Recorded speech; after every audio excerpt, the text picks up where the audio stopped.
प्रश्नकर्ता, ब्रह्मचार्य और विवाह से क्या संबंध है, क्या ताल्लुक है, क्या मतलब है? जो भी जितने भी ब्रह्मचारी लोग हुए हैं उनके जीवन को पढ़ते हुए हमें बड़ा आनंद आता है।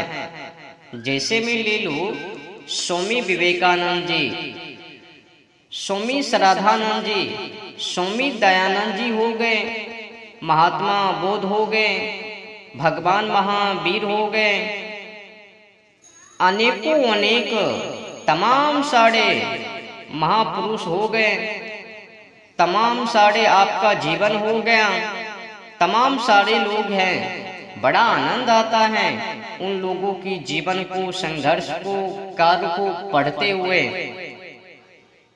और हाँ, ऐसा कई सालों से लगातार हो रहा है। अब ये मेरी समस्या है, इसलिए मैं प्रकट कर रहा हूँ, मैं आप लोगों को बता रहा हूँ। मुझे ऐसा लगता है कि मुझे अविवाहित रहना चाहिए, मतलब मेरी समस्या है ये। और अविवाहित रहकर जैसे इन महापुरुष लोगों ने देश के लिए, मातृभूमि के लिए, देश कल्याण के लिए, भारतीय संस्कृति सभ्यता के लिए अपने आप को खपा दिया, अर्पित कर दिया, समर्पित कर दिया। बस मैं भी चाहता हूं कि उस तरफ आगे बढ़ूं, उस तरफ आगे बढ़ना चाहता हूं। तो इसमें आपकी राय क्या है मेरे बारे में? तुम्हारी राय इतनी जबरदस्त है कि अब मैं क्या राय दूं। मुस्कुराते हुए, ए बेटा जो तुम सुना रहे हो ना, ये एक कहानी है, इसका सत्य और धर्म से बहुत कम संबंध है। ये एक कहानी है, कुछ इसमें से लोगों की कल्पना का उत्पाद है और कुछ तो जानबूझकर किया गया मिथ्या प्रचार है।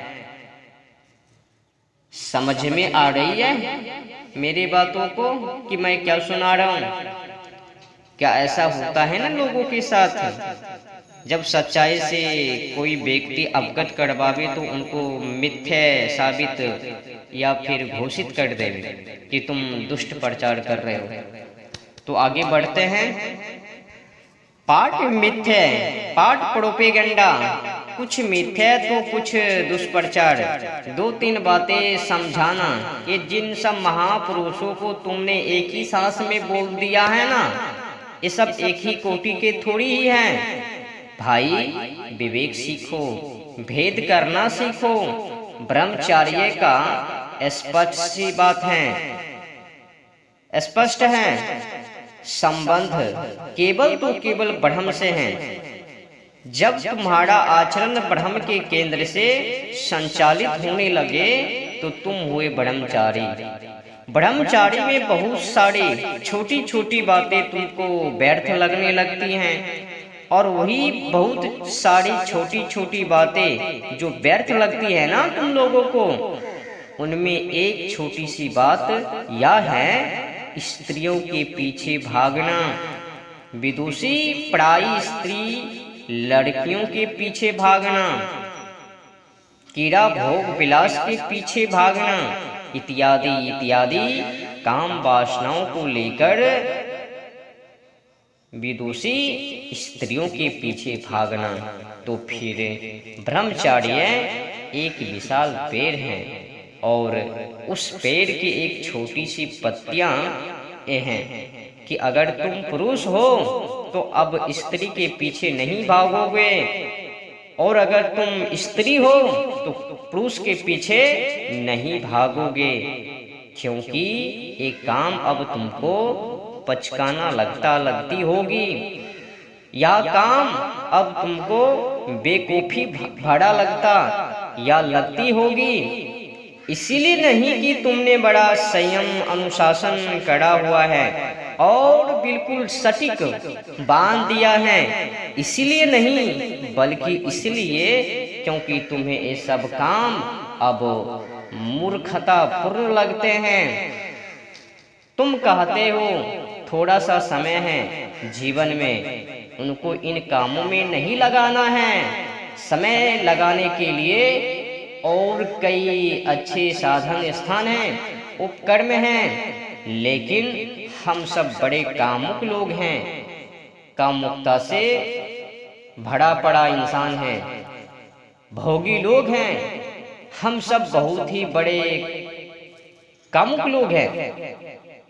आदमी का मन कामुकता से पूरी तरह से ग्रस्त है और उसके दो प्रमाण हैं।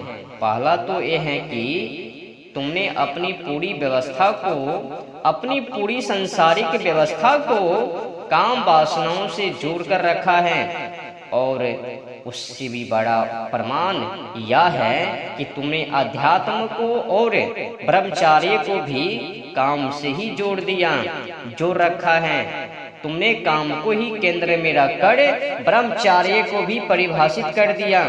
समझो, हमारा मन ऐसा है जिसके केंद्र में बैठा हुआ काम वासना। तो अब तुम्हें अगर ब्रह्मचार्य को भी परिभाषित करना है तो तुमने क्या किया?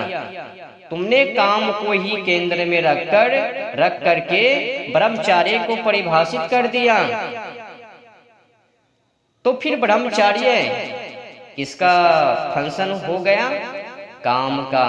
तो तुमने कहा संसारी ओ जो काम में उद्यत रहता है, ब्रह्मचारी ओ जो काम क्रीड़ा में उद्यत नहीं रहता है। लेकिन दोनों ही स्थितियों में तुमने परिभाषित की काम के ही संदर्भ में, और ये बताता है कि हमारा मन काम से कितना आच्छादित है। जिसको देखो वही वो लेकर चला आता है, फलाना ब्रह्मचारी, फलाना क्यों ब्रह्मचारी, उसने विवाह नहीं किया। हरियाणा में झज्जर जिले में